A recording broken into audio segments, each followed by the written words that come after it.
Good morning and welcome back to the Now Morning Show. This morning it is the first day of Ramadan, the Holy Month of Ramadan, and we have technical advisor of the Takaaful TNT Friendly Societies Council, Mr. Imtiaz Ali, joining us on set this morning to give us a little bit of insight into exactly how we said, well, we fast and we get ready during the month of Ramadan. But tell me the bigger picture that Ramadan fits into first. Let me say good morning, first of all. Well, good morning, right, and good morning to the viewers, and assalamu alaikum to the Muslim community. Basically, we look at first the belief system, right, and Islam, the foundation of Islam is that there is a God, that there is one God, and that He created everything. And a result of that, He is the owner and sovereign, the absolute owner of all creation. So we now want to fit the relationship of man with respect to God, right?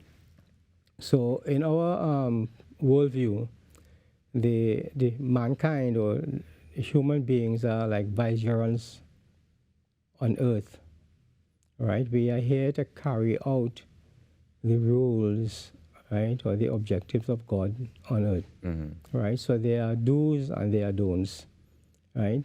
So this is in terms of the belief system, right? In general. Right, so you would link Ramadan to that. Ramadan is because we fast because God told us to fast, and the message of the Prophet is that we fast. There's a link there. The other thing is that God created all mankind, right?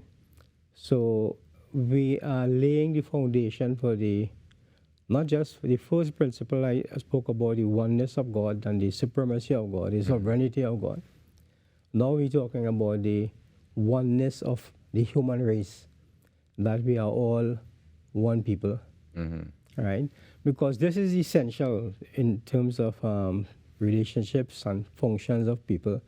If any belief system puts forward that some people are better than others, then we are opening the door for a lot of other things to happen, right? If a man believes that someone or a race is human animals, they will slaughter them without any hesitation, right? So a lot of times oppression on earth comes from belief systems, emanating from belief systems. So the Islamic worldview again is that all mankind, red, white, black, blue, green, whatever color, skin, hair, whatever it is, we are all one people on the face of this earth.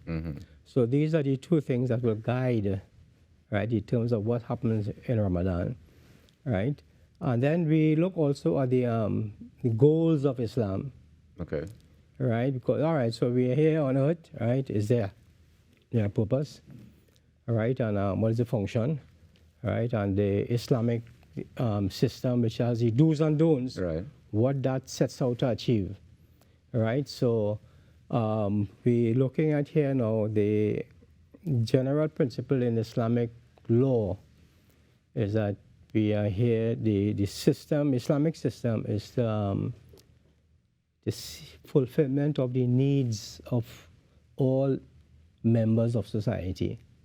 Islam does not set rules just for Muslims alone. It sets the rules for all people, because it's, again, the world system is all mankind, everybody, right? So it's not just how you treat a Muslim, it's how you treat a non-Muslim also, how you treat the environment, how you treat animals and those kinds of things. You know, so it comes down to those kinds of things, right? And then the strategy of Islam, right? How does it go about Achieving these goals, right, within the belief system, right? And there we have now a series of do's and don'ts. One of those things is the Ramadan fast. Okay, so the Ramadan fast falls into how we go about achieving the goals. Yeah. And tell me the purpose that the fasting holds. Right. First, you need to understand, the Quran tells us that the fasting has been prescribed to us, right? But speaking to the Prophet 1400 years ago, and to those before you. In other words, there were people before the prophet who fasted also. Right. I mean, in Christian theology, we tell you that Jesus fasted. Now is a Lenten That was Lent period. as well, so yeah. Right? Right? So Jesus also fasted. Right. Right? So we fast to achieve righteousness, piety, develop self-restraint, and God conscious. All these things are intertwined. The meanings and right, they are synonymous, right, with each other. That's what the purpose of the fast is. The fast, we have not been told to fast to lose weight. We're told to, right, and it shows you like how it so again, the Ramadan now is supposed to fall into the world system, Right. the world view. So first of all, the Ramadan is unique in the sense that it is based on the lunar system. We were just talking about sighting of the moon. Right. Right? Now, yes, the sighting of the moon is because it's related to the lunar system. The timings of Muslims is based on that. You know, some Muslim worlds operate on, you know, a different timing system. Like the Friday will be a public holiday there, and you go to school on Sunday, and those and it's just all based on the moon. No, that's not based. That's how the society is structured. Okay. But the moon is like, when do you start the month, when do you end the month? Right. Right, because it's a lunar system, 12 months in a year. The month is either 29 or 30 days. Right. Right. And the fasting period is also that same 29, 30 days. So God says, all right, 12 months in the year. All right, you guys here on earth, all right, take one off and continue your normal living for 11 months. But this 1 month of the year, break the monotony, do things differently. Like, I mean, I would normally get up, like 5 o'clock in the morning with the normal prayer. I mean, like Ramadan month, they get up 4 o'clock instead. Right. You and know? you get up 4 o'clock to make sure that you can eat to sustain yourself right, for the day before the sun it is rises. encouraged that you have a meal, right, before you start the fast, and the fast starts right before the break of dawn. Right. Right. Now, again, the Ramadan fast is lunar in the sense that they fast like some countries. I'll give you an example of Christmas, right? We don't know White Christmas in Trinidad, right? Christmas is always snow in the northern part of the world, right? And we will never have, right, a winter Christmas because you know that here, or wet season or dry season kind of thing, right? Ramadan, because it's lunar, shifts every year by about approximately 13 days per year. So you find like every country has Ramadan at different times. Sometimes they will be fasting in winter, fasting in summer. You're not stuck into one season for the eternity then. Right. So that's a kind of fairness to everybody. You get to go through that fasting at different times in the year. Yeah, right. Okay. So we experience that also. The Ramadan fast is universal in terms of how we fast. I'll give you an example. Like the fasting is that from sunrise to sunset. It's before sunrise. Okay. Okay. Right, to sunset, and there's a total abstention from all food and drink. There's marital relations and that sort of thing, all that included. Right. I have friends who will fast during Lent, right? And chatting with them, they will tell me, well, you know, they're not having Coke Ramadan month. Or somebody recently told me they're not having meat. They're eating fish, but no meat. Right. Right? So you have a choice into like what you can fast from. The Islamic fast is a compulsory fast. And it's a total abstention from all food and drink. Everyone, Muslim, every part of the world, whether you have meat or you don't have meat, or whether you have whatever, you're fasting same way. From consumption generally. Total consumption. So the poor guys in the poor parts of the world, right, get a sense, right, of equality that, hey, them fellas up there who have plenty, they're eating nothing today. Yeah. And for the whole month, they're going to be eating nothing the whole day. Like yesterday, a friend of mine met me. He said, I'm looking to go and eat a good lunch today, you know. I say, what to you? He say, yeah, but the next month, whole month I am eating no lunch. I say, but what's wrong with you? But you understand this thing with fasting?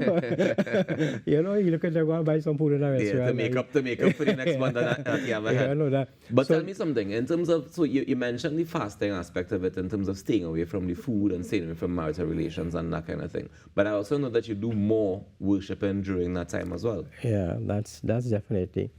So, right, so the Ramadan fast again, the objective again, we said, right, to develop well, the benefit, not the social, moral, spiritual, health, all these benefits are included in the Ramadan fast. Right, but the other thing about the fast I was talking about in terms of being universal is that the guys who are wealthy and have, they staying away. They after 4 hours of fasting, you're supposed to start feeling hungry, right? So people ask if you don't feel hungry. I say, yeah, I feel hungry, but that's part of the thing, right? For you to feel hungry is part of is the objective. Why? Because we can, no longer thinking how a man does feel when he has food, but now you feeling, you're empathizing with somebody who doesn't have food. So you although you have all this luxury and food in your fridge and that sort of thing, you're not eating, right? So you get the feel of hunger and thirst, right? So somebody, next time a poor man approach you and say, brother, give me $1, buy something. I say, well, yeah, boy, no problem, boy, I eat something, yes. Because so you understand it from a different place. I know how you're feeling because now you get a chance to really understand and feel how the poor person feels. Because this is what builds the social relationship. These kind of exercises, in the fast, that will help with that. And it helps to remove some of the separation and the classism in society as well. That is the purpose of it. It achieves that sort of thing.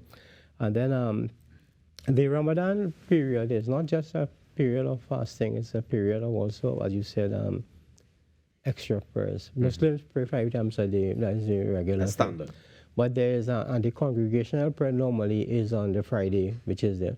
But there's a congregational prayer every night of Ramadan, right? So you will see people gathering in the mosque. If you're part of the mosque at the night, in between, let's say, 7 o'clock and 10 o'clock, you see a lot of cars parked and that sort of thing, because there is the congregational prayer where the imam, during the entire month, he will recite the entire Quran, or they will bring in somebody from one of the schools in the country, or even they might even bring in a foreigner, right, who's an expert in recitation of the Quran, and they will have that done during the year. So there's the extra prayer. Then there are other people who would do extra things. The whole Ramadan has a spirit of